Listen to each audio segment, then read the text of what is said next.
আসসালামু আলাইকুম ওরহমতুল্লাহ ওয়াবারাকাতুহ। আমি কথায় আলা।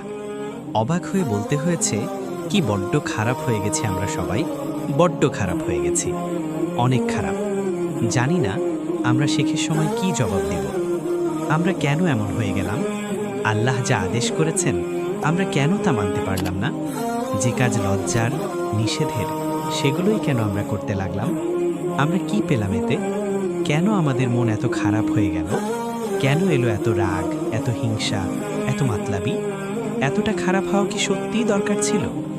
কোরআন আর হাদিস আমাদের সামনে ছিল, তবু আমরা কেন সেগুলো মানলাম না? এই দুনিয়া আমাদের কি দিল, যার জন্য আমরা আখিরাত ভুলে গেলাম? আমরা মুসলমান বলে দাবি করি, কিন্তু সত্যিই কি আমরা মুসলমান? কখনো কি কোরআন হাদিস দেখে নিজের জীবনটা মিলিয়ে দেখেছি? আমাদের কথা, চলাফেরা, পোশাক, চোখের পর্দা, লেনদেন একবারও কি কোরআন হাদিস দিয়ে যাচাই করেছি? আমরা এত হিংসুক কেন হলাম? একটাই তো জীবন, মরে গেলে তো সব শেষ। খারাপ করার এত দরকার কি ছিল? আল্লাহ ওয়াদা করেছেন, তবু আমরা কেন ভরসা রাখতে পারলাম না? আমি নিজেও ভালো নই, এই কথা লিখছি বলেই আমি পবিত্র হয়ে যাইনি।